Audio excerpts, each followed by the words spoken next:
non penso.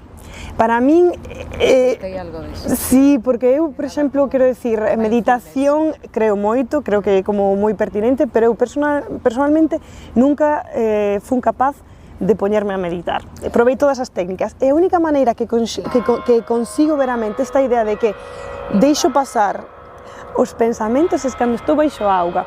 E quizáis eso, sí, justamente. Fantástico, este rollo do movimento, non? De como pensas co corpo. Exacto. Non? Un corpo pensante. Un corpo pensante. Gústame isto porque quizás estamos aquí acuñando un pouco unha nova categoría de escritores.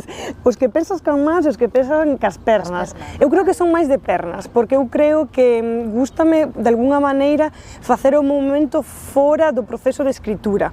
E para min utilizar as mans, eu escribo moito a man, levo diarios desde que teño tal, e moitas das ideas, o xermo do que é unha personaxe ou unha historia, está todo escrito a man. Logo fago as diferentes, sí, e logo obviamente dixen, bueno, como me poña un día a contabilizar, isto é un pouco máis mente científica, as horas pasadas por páxina é unha pasada, non? Porque o produto, bueno, o mellor hai outros escritores que non, que escriben de maneira máis limpia, pero eu son moito de escribir, botar, reescribir, e iso eu creo que sí. Entonces, ese proxecto é máis manual, e todo o proceso de deixar a idea chegar, o sentimento, iso máis de pernas.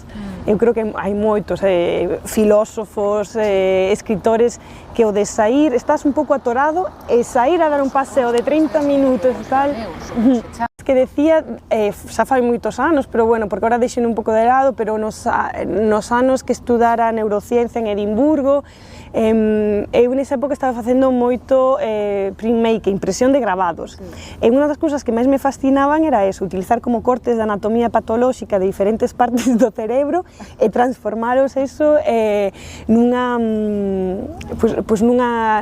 grabado. E de feito estivera en Oviedo, conseguira isto, que hai que moverse tal, e conseguira fondos da universidade para facer unha exposición de grabados que se chamaba Atlas da xeografía cognitiva, así como e puiden facer con estas grabados que fixeran eu, e presenteino de feito en Oviedo, tiña presentado un traballo científico e tamén aceptaranme presentar os meus grabados. Era como cabeza... No, é que Ramón y Cajal é todo unha eminencia, o sea, a min hai esta parte que tamén se respira moito do libro, o da idea de ciencia e arte que están dous puntos opostos. Eu non o creo así, porque en min eu vivo así, hai as dúas partes, eu vivo así. A ciencia como arte, a ciencia como arte, e arte, ciencia, e que hai moitas partes. Ao final, se as señas poeta, músico, escritor ou científico, o máis importante é a creatividade, pensar dunha maneira diferente. Entón, baixando un pouco deste aforismo, o importante é pensar doutra maneira. Aí é que estamos todos metidos un pouco na mesma barca, quero decir, non hai tanta diferencia. Evidentemente, pois hai partes metodolóxicas, non?